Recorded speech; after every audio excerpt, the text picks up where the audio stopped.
ہم جانتے ہیں دوستو کہ آج کے دور میں ایران اور امریکہ ایک دوسرے کو اپنا سب سے کٹر اور سب سے بڑا دشمن مانتے ہیں، لیکن کیا آپ لوگوں نے کبھی سوچا کہ آخر ایران اور امریکہ کی اس کٹر دشمنی کی وجہ کیا ہے؟ آپ میں سے بہت سارے لوگوں کا جواب ہوگا اسرائیل۔ جی ہاں، بالکل، اسرائیل بھی ایک وجہ ہے، لیکن اس کے علاوہ بھی ایک اور بھی بڑی وجہ ہے کہ جس کو جاننے اور سمجھنے کے لیے ہم کو آج سے تھوڑا پیچھے مطلب کہ 1979 میں جانا ہوگا، یعنی اسی سال میں کہ جب دنیا میں اپنے آپ کو سپر پاور کہلائے جانے والے امریکہ کو صرف ایران کی وجہ سے گھٹنوں پر آنا پڑا تھا۔ پوری دنیا کے سامنے سپر پاور امریکہ کو وہ بے عزتی جھیلنی پڑی تھی کہ جس کو وہ نہ تو اس وقت بھلا پایا تھا اور نہ ہی آج تک بھلا سکا ہے، اور اسی بے عزتی کی وجہ سے ایران اور اسرائیل کی اس کٹر دشمنی کا چیپٹر بھی شروع ہوا تھا۔ ساتھیوں، دن تھا 4 نومبر 1979 کا، اور جیسے جیسے امریکہ کے راشٹرپتی کے پاس دنیا کے الگ الگ علاقوں سے فون آ رہے تھے، ویسے ویسے ان کی ٹینشن تو بڑھتی ہی جا رہی تھی،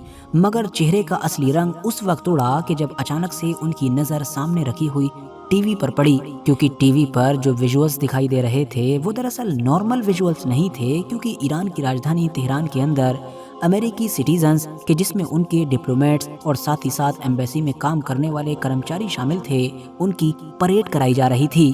ان کی آنکھوں پر پٹی باندھ دی گئی تھی، نہ تو ان کو کچھ دیکھنے کی اجازت تھی اور نہ ہی بولنے کی اجازت تھی، مطلب ان کو اب ایران میں پوری طریقے سے بندی بنا لیا گیا تھا، اور یہ پورا نظارہ صرف امریکی راشٹرپتی ہی ٹی وی پر نہیں دیکھ رہے تھے بلکہ پوری دنیا دیکھ رہی تھی۔ ظاہر ہے یہ لمحہ دنیا کی سپر پاور امریکہ کے لیے بہت زیادہ شرمندہ کرنے والا تھا، لیکن پریشانی کی بات یہ تھی کہ یہ تو ابھی شروعات ہی تھی، اس سے بھی مشکل اور شرمندہ کر دینے والی چیزیں تو امریکہ کا بھی انتظار کر رہی تھیں۔ مگر اب سوال یہ ہے کہ آخر ایران نے امریکی ڈپلومیٹس اور باقی کرمچاریوں کو بندی بنایا کیوں تھا؟ اور آخر اس پورے انسیڈنٹ میں کہ جس کو ایران ہاسٹیج کرائسس کے نام سے یاد کیا جاتا ہے، امریکہ کے ساتھ اور بھی ایسا کیا کیا ہوا تھا کہ جس کی وجہ سے اس کو اتہاس میں امریکہ کے لیے سب سے زیادہ شرمندہ کر دینے والا لمحہ مانا جاتا ہے، بلکہ یہ کہا جاتا ہے کہ ایران دیش کے سامنے سپر پاور امریکہ پوری طریقے سے گھٹنوں پر آ گیا تھا۔ تو دوستو، اس پورے معاملے کے تار بھی آخر میں جا کر کالے سونے مطلب کہ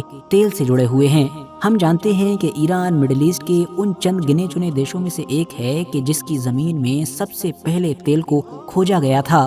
تیل جب نکلا تو ظاہر ہے دنیا کی دو بڑی طاقتوں مطلب کہ برٹین اور امریکہ کی اس پر لار ٹپکنے لگی۔ ویسے تو شروعاتی کئی دشکوں تک ایران کی آئل انڈسٹری پر ویسٹرن کمپنیز کا ہی کنٹرول رہا، لیکن اصلی پریشانی 1951 میں اس وقت شروع ہوئی کہ جب ایران میں انٹری ہوئی ایک نئے لیڈر کی جن کا نام تھا محمد موصدیق۔ یہ دراصل ایک ایرانی راشٹروادی نیتا تھے۔ انہوں نے چناؤ جیتتے ہی سب سے پہلے یہ فیصلہ کیا کہ جو ایران کی آئل انڈسٹری ہے اس کو ویسٹرن کمپنیز کے کنٹرول سے نکال کر نیشنلائز کیا جائے، کیونکہ ایران کا زیادہ تر تیل برٹین اور امریکن کمپنیز کے کنٹرول میں ہونے کی وجہ سے ایران کی اکانومی کو لگاتار نقصان ہو رہا تھا۔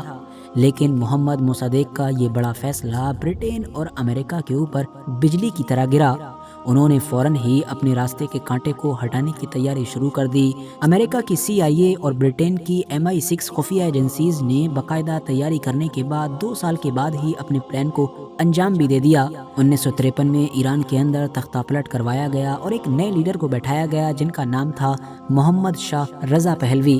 یہ دراصل پوری طریقے سے امریکہ اور برٹین کے کٹ پتلی تھے، جنہوں نے گدی پر بیٹھتے ہی ایک بار پھر سے ایران کی آئل انڈسٹری برٹین اور امریکہ کے ہاتھوں میں دے دی۔ اب ایران کے لگ بھگ 80% تیل پر انہی دونوں دیشوں کا قبضہ ہو چکا تھا۔ یہی وجہ ہے کہ بہت جلد ہی ایران کے عام لوگوں کو بھی اپنی غلطی کا احساس ہونے لگا تھا، کیونکہ رضا پہلوی صرف ڈکٹیٹر ہی نہیں تھے بلکہ ایک حد سے زیادہ ظالم ڈکٹیٹر تھے، جس انسان نے اپنے خلاف اٹھنے والی ہر آواز کو ظلم کے ساتھ دبایا۔ اور اوپر سے یہ کہ جس وقت ایران کا تیل برٹین اور امریکہ کی طرف جا رہا تھا، ایران کی اکانومی نیچے جا رہی تھی، اسی وقت ہی رضا پہلوی اپنے دیش کے اندر ماڈرنائزیشن کر رہے تھے، اور ماڈرنائزیشن کے نام پر بھی وہ اس ایران کے اندر دھارمک چیزوں پر لگاتار پابندیاں لگا رہے تھے کہ جس ایران کی زیادہ تر آبادی ہی کافی ریلیجیس ہے۔ نتیجہ یہ ہوا کہ لوگوں میں غصہ بڑھتا گیا اور غصے کی انتہا ہو گئی، اور آخر میں اسی غصے کا جو نتیجہ تھا وہ 1979 میں کرانتی کی شکل میں سامنے آیا، وہی مشہور اسلامک کرانتی کہ جو پہلے سپریم لیڈر یعنی کہ آیت اللہ روح اللہ خمینی کے انڈر میں آئی تھی۔ ساتھیوں، ایران میں انقلاب بھی آ چکا تھا، ایران اب ایک اسلامک ریپبلک بھی بن چکا تھا اور ان کو رضا پہلوی سے چھٹکارا بھی مل چکا تھا، لیکن ابھی بھی ایران کے لوگ خاموش ہونے کے لیے تیار نہیں تھے، کیونکہ ان کو لگتا تھا کہ ان کے مشن کا ابھی بھی ایک اہم ٹاسک باقی رہ گیا ہے، اور وہ ٹاسک تھا رضا پہلوی کو سبق سکھانا۔ لیکن معاملہ یہ تھا کہ کینسر کا علاج کرانے کے بہانے رضا پہلوی تو پہلے ہی امریکہ بھاگ چکے تھے۔ ایران کی نئی گورنمنٹ نے امریکہ سے رضا پہلوی کو واپس دینے کی مانگ کی، لیکن امریکہ نے ایسا کرنے سے صاف منع کر دیا۔ تو اب ایران کی عام پبلک میں رضا پہلوی کے ساتھ ساتھ ایران کو لے کر بھی غصہ بڑھتا چلا گیا۔ وجہ یہی تھی کہ کیونکہ کسی دور میں امریکہ نے ہی رضا پہلوی کو ایران کی گدی پر بیٹھایا تھا، اور اب جب کرانتی ہو گئی تھی تو پناہ بھی امریکہ نے ہی دی تھی۔ فی الحال جیسے جیسے دن گزرتے جا رہے تھے، ایران کی طرف سے امریکہ سے ڈیمانڈ بھی بڑھتی جا رہی تھی، اور امریکہ کے اس دور میں راشٹرپتی تھے جمی کارٹر، وہ بھی لگاتار ایران کی اس ڈیمانڈ کو ریجیکٹ کرتے جا رہے تھے۔ ایران کے لوگوں میں غصہ بڑھتا گیا، سڑکوں پر ورودھ پردرشن بھی دکھائی دینے لگے، اور آخرکار پھر 4 نومبر 1979 کا دن بھی آ گیا کہ جب صبح کے وقت پروٹیسٹ کرنے والی ایک بڑی بھیڑ امریکی دودھاباس کی طرف بڑھی۔ بھیڑ بہت غصے میں تھی، اس نے پہلے تو صرف ہلہ کرنا شروع کیا، اور بعد میں جو دودھاباس کی پہلی منزل تھی اس کو آگ کے حوالے کر دیا۔ اس کے بعد اندر موجود لگ بھگ 66 کے قریب امریکی لوگوں کو قیدی بنا لیا گیا۔ اس میں ظاہر ہے ڈپلومیٹس یا پھر ایمبیسی کے باقی عام کرمچاری شامل تھے، اور اس کے بعد ہی پوری دنیا نے وہ نظارہ دیکھا کہ جس کی بات ہم نے ویڈیو کے بالکل شروع میں کی تھی۔ حالانکہ یاد رہے کہ ان میں سے لگ بھگ 13 کے قریب لوگوں کو اگلے کچھ دنوں کے اندر ہی چھوڑ دیا گیا تھا، کیونکہ 15 نومبر کو سب سے پہلے ایک اٹالین کک کو چھوڑا گیا، جبکہ 17 نومبر کو ایران کے سپریم لیڈر نے یہ آرڈر دیا کہ بندکوں میں جتنے بھی بچے، عورتیں یا پھر بوڑھے شامل ہیں ان کو بھی چھوڑ دیا جائے۔ تو اس طرح سے کل ملا کر 13 لوگ چھوڑ دیے گئے تھے۔ یہاں پر یہ بات بھی یاد رکھنا ضروری ہے کہ آفیشیلی اس پورے میٹر سے ایران کی گورنمنٹ کا کوئی لینا دینا نہیں تھا، بلکہ یہ سب تو عام پردرشن کاری کر رہے تھے، لیکن کیونکہ ایران کے سپریم لیڈر بھی اس پورے معاملے پر کچھ بھی نہیں بول رہے تھے، تو اسی لیے یہ مانا جا رہا تھا کہ ایران کے سپریم لیڈر کا ان لوگوں کو سائلنٹ سپورٹ حاصل ہے۔ امریکی لوگوں کو بندک بنائے جانے کے بعد امریکہ کے جو راشٹرپتی تھے جمی کارٹر، ان کے اوپر اپنے دیش کے اندر لگاتار پریشر بڑھتا جا رہا تھا، اسی لیے انہوں نے ہر طرح کی تدبیریں اپنائیں، سارے پیترے کھیلے، لیکن ایران ٹس سے مس نہیں ہوا۔ ایران کے عام لوگ بھی کسی بھی صورت میں ان بندکوں کو چھوڑنے کے لیے تیار نہیں تھے جب تک کہ ان کی شرطیں نہ مانی جائیں۔ اس کے بعد ایران پر پریشر ڈالنے کے لیے اس کے اوپر الگ الگ طرح کے سینکشنز لگائے جانے لگے، اور اس طرح کے اور اتنے زیادہ پرتیبندھ لگائے گئے کہ دنیا نے اس سے پہلے دیکھے ہی نہیں تھے۔ ایران کے تیل کے امپورٹ پر روک لگا دی گئی، امریکہ کے اندر ایران کی جتنی بھی سمپتی تھی اس کو بھی ضبط کر لیا گیا، اور تو اور ایران کے جتنے بھی ڈپلومیٹس امریکہ میں تھے جو لگ بھگ 180 یا 190 کے قریب تھے، ان سب کو بھی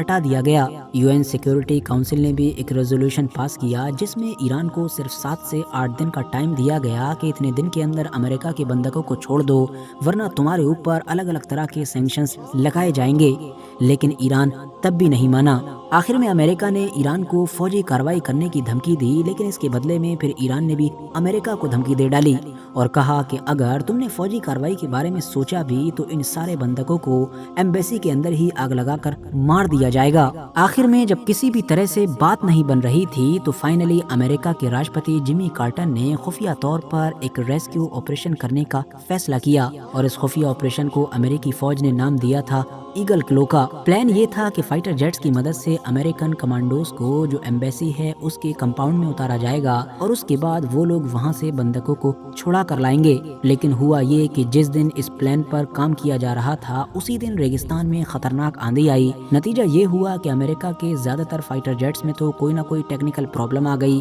جبکہ ایک جو ٹرانسپورٹ پلین تھا وہ ٹیک آف کرتے ہی بری طرح سے کریش ہو گیا۔ اس ایکسیڈنٹ میں امریکہ کے لگ بھگ 8 فوجیوں کی جان بھی چلی گئی۔ امریکہ کا یہ خفیہ آپریشن اب پوری طریقے سے فیل ہو چکا تھا اور اس آپریشن کے فیل ہونے کی وجہ سے اور بندوقوں کے نہ چھوٹ پانے کی وجہ سے امریکی راشٹرپتی جیمی کارٹر کی اتنی زیادہ آلوچنا ہو رہی تھی کہ 1980 کا وہ چناؤ ہی ہار گئے۔ ان کے بعد گدی پر بیٹھے رونالڈ ریگن اور امریکہ نے اب ان بندوقوں کے لیے انٹرنیشنل کورٹ آف جسٹس کا دروازہ کھٹکھٹایا۔ 24 مئی 1980 کو کورٹ نے یہ فیصلہ سنایا کہ ایران بندوقوں کو واپس کرے گا، بدلے میں امریکہ ایران کی ساری سمپتی کو بھی واپس کر دے گا، لیکن ایران نے یہ فیصلہ ماننے سے ہی انکار کر دیا۔ لیکن ساتھیوں، یہیں پر ایک بڑا موڑ بھی آیا۔ انہی دنوں ایک دن خبر آئی کہ امریکہ کے کسی ہاسپٹل میں کینسر کا علاج کراتے ہوئے رضا پہلوی کی موت ہو گئی۔ ایران سے بھاگے ہوئے وہی رضا پہلوی کہ جن کا نام ایران کی شرطوں میں سب سے اوپر نظر آ رہا تھا۔ اب ایران کے اوپر تو پہلے سے ہی بہت زیادہ انٹرنیشنل پریشر تھا، تو اب رضا پہلوی کی موت کے بعد سے ایران کے مزاج نرم پڑنے لگے اور فائنلی 12 ستمبر 1980 کو اب ایران کے سپریم لیڈر نے چند شرطوں کے ساتھ امریکی بندوقوں کو چھوڑنے کا فیصلہ بھی کر لیا۔ شرطیں کچھ اس طرح سے تھیں کہ ایران کے بھاگے ہوئے رضا پہلوی کی جتنی بھی سمپتی امریکہ میں ہے وہ امریکہ ایران کو واپس کرے گا۔ دوسری شرط تھی کہ ایران کے اوپر امریکہ کسی بھی طریقے کا اب کوئی دعویٰ نہیں کرے گا۔ تیسری شرط تھی کہ امریکہ اب ایران سے دوری بنا کر رکھے گا، مطلب اس کے اندرونی معاملوں میں کوئی انٹرفیئر نہیں کرے گا۔ جبکہ ایک شرط یہ بھی تھی کہ ایران کی جتنی سمپتی بھی امریکہ نے ضبط کی ہے وہ سب بھی واپس کی جائے گی۔ 1980 میں ہی نومبر کے مہینے میں ایران کی ان شرطوں پر امریکی سنسد نے بھی مہر لگا دی اور فائنلی اگلے سال یعنی کہ 20 جنوری 1981 کو ایران کے اندر سے ان سارے امریکی بندوقوں کو چھڑا کر لایا گیا اور اس طرح سے امریکہ کے یہ سارے بندوق ایران کے قبضے میں لگ بھگ 444 دن رہے تھے۔ اس پورے میٹر کو آج لگ بھگ 40 سال گزرنے کو ہیں، لیکن اس پورے میٹر نے امریکہ کو جو درد جو زخم دیا ہے اس کو امریکہ کبھی بھی نہیں بھول پایا ہے، اور یہی وہ چیز تھی کہ جہاں سے امریکہ اور ایران کی سب سے کٹر اور خطرناک دشمنی شروع ہوئی تھی۔ فی الحال دوستو، آج کی اپنی ویڈیو کو ہم یہیں پر ختم کرتے ہیں۔ ویڈیو اگر انفارمیٹیو لگی ہو تو لائک کرنے کے ساتھ ساتھ دوستوں کے ساتھ ضرور شیئر کریں، اور ایسے ہی نالجبل اور ہسٹوریکل ویڈیوز ہمیشہ دیکھنے کے لیے ہمارے اس چینل کو سبسکرائب کرنے کے ساتھ ساتھ بیل آئیکن کو ضرور پریس کریں۔